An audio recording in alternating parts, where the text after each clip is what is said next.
오늘의 이야기는 이상 골짜기에 관한 하나님의 경고의 말씀입니다. 그리고 이상 골짜기는 곧 예루살렘을 지칭하고 있습니다.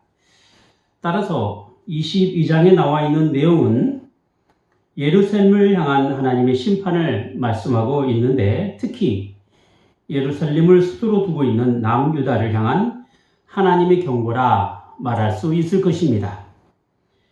오늘 본문은 두 부분으로 나눌 수 있습니다. 첫 번째는 1절부터 14절까지로 하나님께서 예루살렘을 향하여 어떤 심판을 내리실지에 대한 것과 그에 대한 유대 지도자들의 모습이 어떠한지를 보여주고 있습니다. 그리고 두 번째는 15절부터 25절까지로 남유다의 지도자 중에 특별히 셈나에 대한 경고와 그리고 고질적인 죄의 악순환으로 인하여 결국 멸망할 수밖에 없는 잘못된 정치 문화에 관한 이야기입니다. 어쩌면 하나님께서 유다에게 내리실 경고를 내리실 때 이사야 선지자를 통해서 그 경고를 하신 것에는 그가 궁중 설교자로 다분히 나라의 위정자들을 향한 정치적 문제를 다루게 되는 이런 현실적인 부분이 있기 때문이라고 생각이 되어집니다. 먼저 오늘 본문 1절부터 3절까지를 보도록 하겠습니다. 이상 골짜기에 관한 경고라. 내가 지붕에 올라가면 어찌 민고 혼하하며 떠들던 성 즐거워하던 고을이여, 너의 죽임을 당한 자가 칼에 죽은 것도 아니요 전쟁에 사망한 것도 아니며 너희 관원들은 다 함께 도망하였다가 화를 벌이고 결박을 당하였고 너의 멀리 도망한 자도 발견되어 다 함께 결박을 당하였도다. 자, 유다를 향한 하나님의 심판은 다른 나라와는 달리 전쟁으로 인하여 칼에 맞거나 활에 맞아서 죽임을 당하는 것이 아니라는 것입니다. 이미 전쟁의 위협에서 그들과 맞서 싸울 기력도 없고 그러할 만한 마음도 없이 그저 도망하기에 바쁜 그런 사람들이라는 것이죠. 특별히 전쟁에 임하여 앞장서서 막아야 할 지도자인 관원들이 전쟁이 일어나기도 전에 자기 한 목숨 살겠다고 먼저 도망간 것입니다. 무기를 들고 싸우는 것이 아니라 무기를 버리고 항복하는 신세가 된 것입니다. 문제는 이런 하나님의 심판이 닥쳐옴에도 불구하고 적들이 쳐들어오기 전까지 유다의 지도자들은 지붕에 올라가서 떠들고 웃고 즐겼던 것입니다. 나라의 일을 염려하고 국가의 안위를 누구보다도 걱정해야 할 사람들이 자신이 즐겨야 할 것을 즐기면서 놀고 먹었던 것이죠. 그러니 안보가 튼튼할 수가 없으며 경제가 안정적일 수 없는 것입니다. 국가의 지도자들은 백성들을 편안하고 안전하게 살기 위하여 지도하고 가르치고 책임질 수 있는 권한을 위임받은 사람입니다. 그러므로 그들의 임무는 오직 속한 백성들의 안녕을 위하여 최선을 다해서 살아가야 합니다. 그렇지 않으면 지도자로서 자격이 없게 되는 것이죠. 하지만 그들은 자신들이 가진 권위가 자기 잘난 맛에 주어진 것으로 착각했습니다. 그러니 그들이 먹고 마시고 즐기는 것은 백성을 위한 것이 아니었던 것이죠. 오직 자신이 가진 기득권으로 누리는 것이 그들의 특권인 줄 알았던 것입니다. 이사야 선지자는 어째서 이방 나라에 대한 하나님의 심판을 쭉 이야기하다가 예루살렘을 향하여 경고를 하고 있을까요?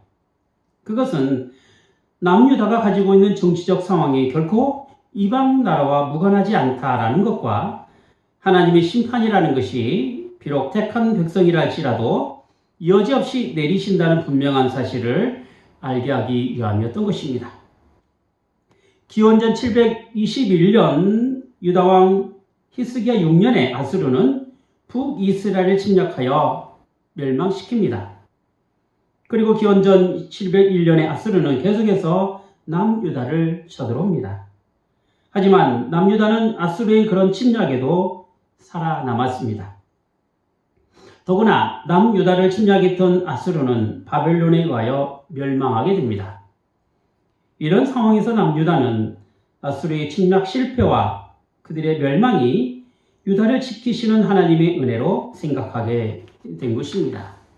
거대한 아수르에게서 기적과 같은 하나님의 구원을 경험한 유다로 올 때 기뻐할 수밖에 없었던 것이죠. 하지만 그들의 구원은 하나님께서 행하신 일이지 결코 남유다가 잘났거나 택한 백성이라는 이유 하나만으로 한 것은 아니었습니다.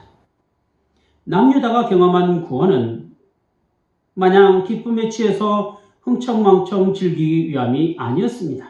오히려 그들은 나라의 운명이 하나님께 있음을 기억하며 하나님의 백성답게 살아가는 삶이 있어야 했던 것입니다.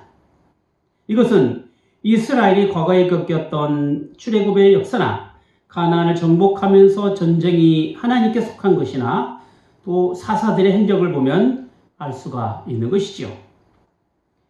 이스라엘을 이끄시는 하나님의 구원 역사는 여전히 그들을 하나님의 사람으로 살게 하시기 위한 하나님의 일하심이었던 것입니다.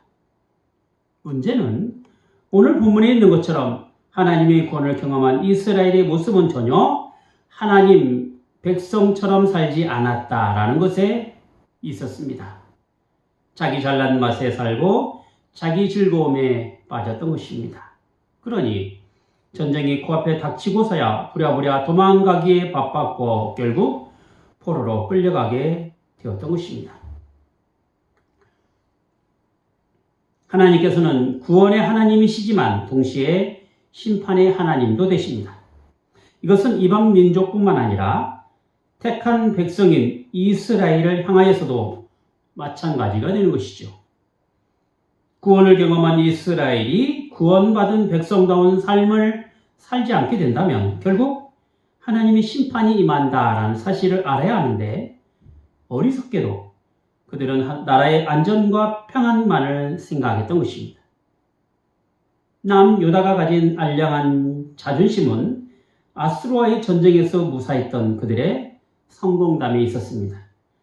본문 5절부터 보면 환상의 골짜기인 예루살렘의 전쟁의 소란과 발핌과 혼돈이 시작되는 그런 장면이 나옵니다. 바벨론의 침략은 바벨론에서만 온 것이 아닙니다. 6절에 보니 남유다 주변에 있는 엘람 사람이 화살을 메고 병거와 마병을 동원하여 함께 쳐들어오게 됩니다. 기르 사람도 방패를 들고 함께 쳐들어옵니다. 예루살렘을 치고자 바벨론을 비롯한 주변 나라가 온갖 병거와 마병을 이끌고 둘러싸고 있는 형국이 된 것이죠. 이런 전쟁의 위기에서 하나님께서는 유다가 가지고 있는 보호막을 벗기고 그들의 현실을 보게 하였습니다. 8절에 보면 그들이 가진 무기로는 전쟁에 임할 수 없었으며 전쟁으로 무너진 성을 보게 되었고 식수를 위하여 물을 모으게 되었습니다.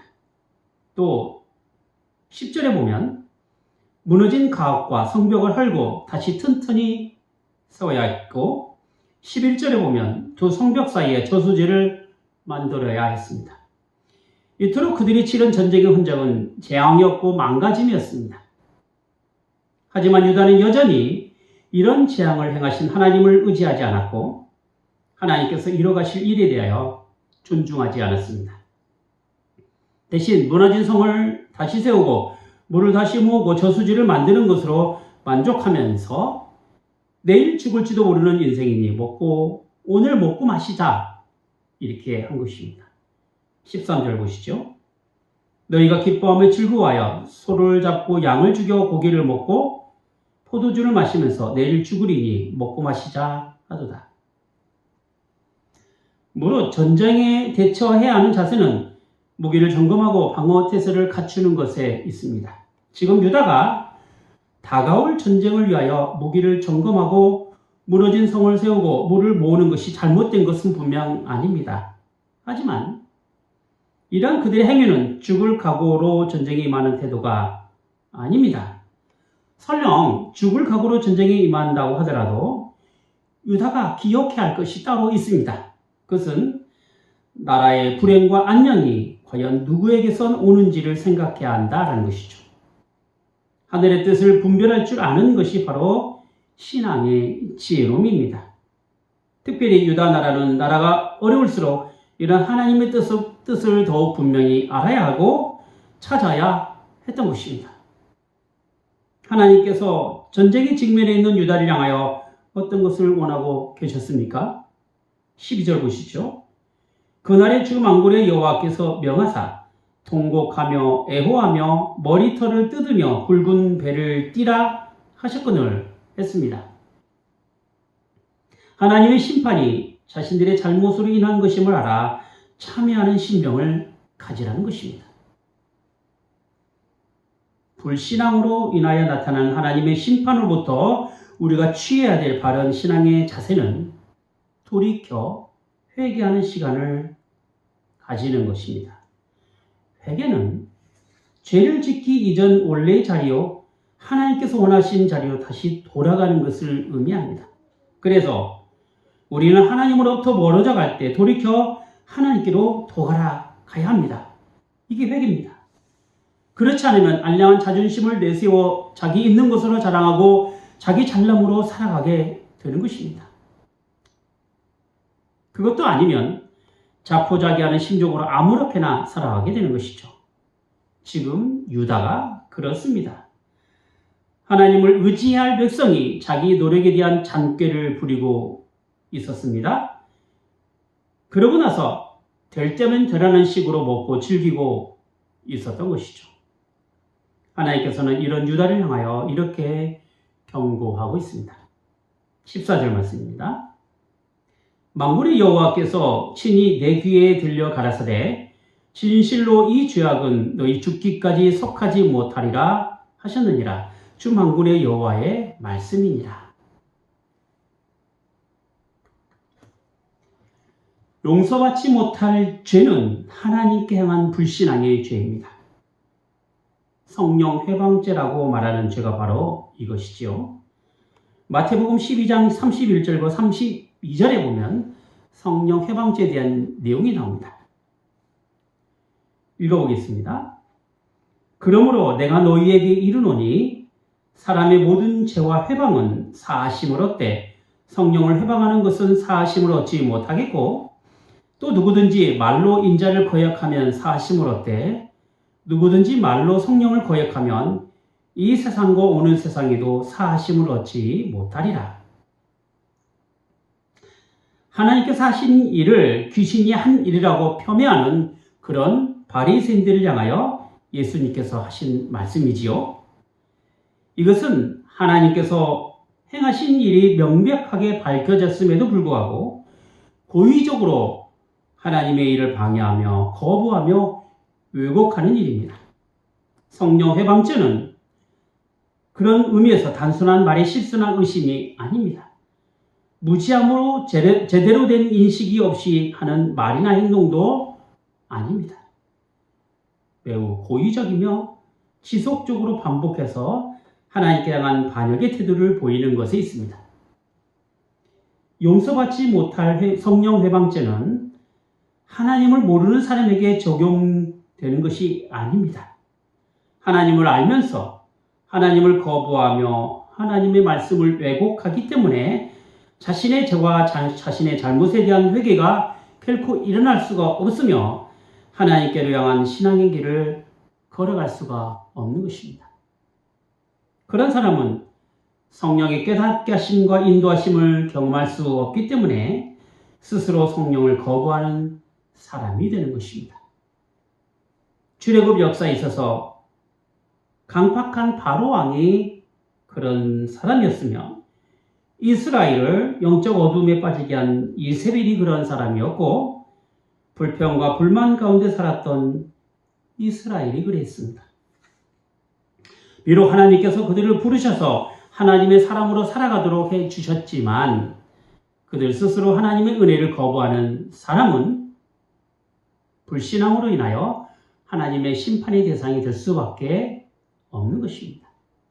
어쩌면 그들은 용서받지 못할 죄를 저지르는 것이 아니라 용서받을 기회를 스스로 거부하며 버리는 그런 죄를 짓는 사람이 되는 것이죠. 여러분, 모든 인간은 하나님 앞에 용서받을 기회가 있습니다. 제 아무리 그가 큰 죄인일지라도 회개하면 하나님께서 용서하십니다. 하나님께서는 회개를 요구하시고 회개의 삶으로 이끌어 주십니다. 이것이 바로 성령의 인도하심이지요. 하지만 이런 성령의 인도하심을 거부하게 된다면 스스로 하나님의 용서를 거부하게 되는 것이며 결국 회개함에 이르지 못하게 되는 것입니다. 어떤 사람은 이렇게 말합니다. 자신의 말과 행동으로 혹시 성령 회방죄를 짓는 것은 아닐까? 이렇게 염려하는 사람이 있어요. 왜냐하면 우리는 말과 행동으로 하나님을 불신하고 하나님을 원망할 때가 많이 있기 때문에 그렇지요. 하지만 오히려 이렇게 걱정하고 염려하는 것은 하나님을 두려워하고 성령의 역사를 경험하고 있는 반증이 되기도 합니다. 하나님께 향한 경외와 그 두려움 자체가 이미 마음속에 성령께서 깨닫게 하시는 것이죠. 그러므로 말씀의 감동과 죄에 대한 회개가 오게 되면 순종의 자세를 가져야 합니다. 그래야만이 참된 신앙을 유지할 수가 있는 것이죠. 자, 이제 본문 15절부터 보면 남유다의 높은 관직에 있는 셀라를 향한 하나님의 경고가 나오게 됩니다. 이것은 앞서 유다를 향한 하나님의 심판과 연결을 지어 생각할 수 있는 내용이 되기도 합니다.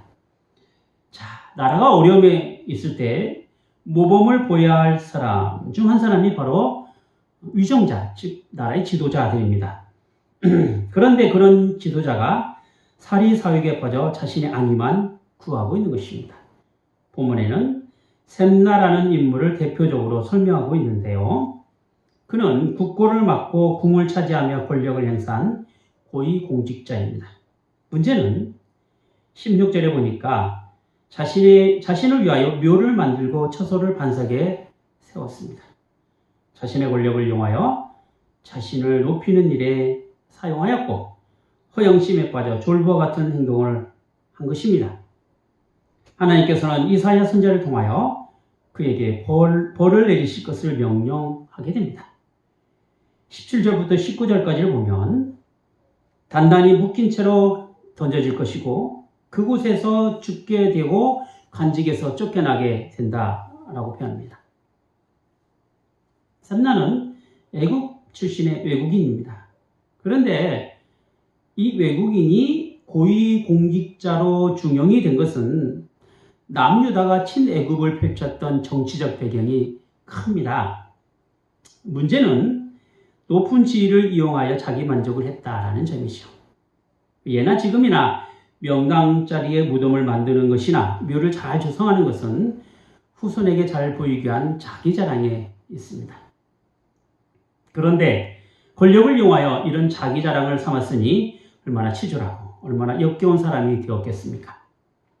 하나님께서는 그런 교만한 자를 넘어뜨리십니다. 그리고 다른 사람으로 그 자리를 대신하게 하죠.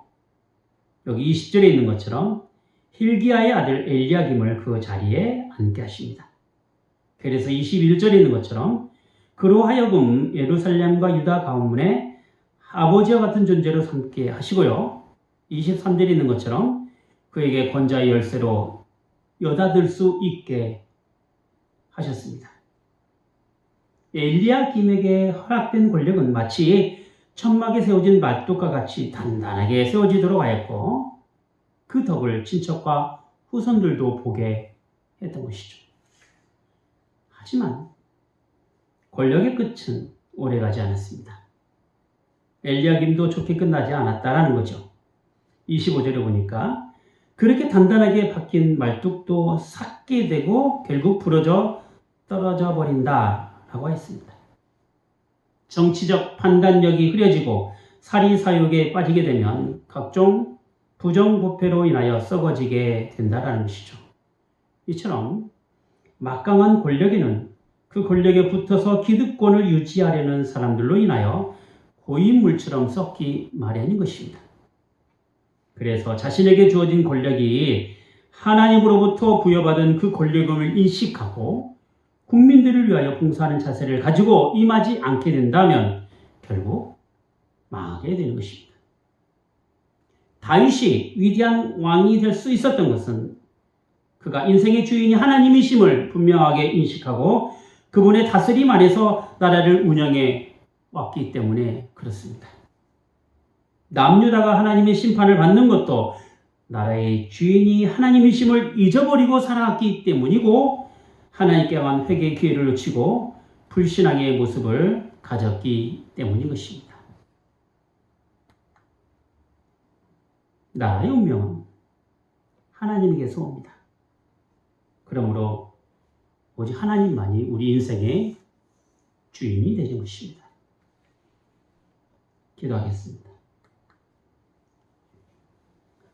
거룩하신 하나님 아버지, 예루살렘을 향한 하나님의 심판은 비록 그들이 하나님의 부르심을 받았다 하더라도 하나님을 인생의 주인으로 섬기지 않고 자신이 가진 것으로 자랑하고 자기 욕심에 따라 살아가게 된다면 여지없이 심판하시는 하나님이 되심을 오늘 말씀을 통해서 저희가 배우게 되었사옵나이다. 특히 남유다를 다스리는 그 위정자들을 향한 하나님의 경고는 하나님에게서 그들에게 허락된 그 권력을 자신을 위하여 사용될 때 얼마나 그것이 불신앙적이며 그로 인한 하나님의 심판을 결코 피할 수 없다라는 분명한 사실을 저희가 알게 되었나이다. 주어진 자리에서의 책임은 마땅히 어떻게 살아가야 할 것인가에 대한 삶의 방식으로 나타나게 되는 것이온데 죄로 인하여 하나님께 나가지 못한 회개와 더불어 주님께서 말씀을 주셔서 깨닫게 하실 때마다 순종의 자세를 가지고 믿음으로 고백하며 살아갈 수 있는 신앙의 모습이 있게 하여 주시옵소서. 현재 자리가 자기 교만으로 나타나지 않도록 늘 하나님 앞에서의 겸손함으로 있게 하시며 썩어질 세상 것으로 구하는 인생이 아닌 썩지 않을 저 영원한 하나님의 것으로 구하는 인생들이 되게 하여 주시옵소서. 주 예수 그리스도 이름으로 기도하옵나이다. 아멘.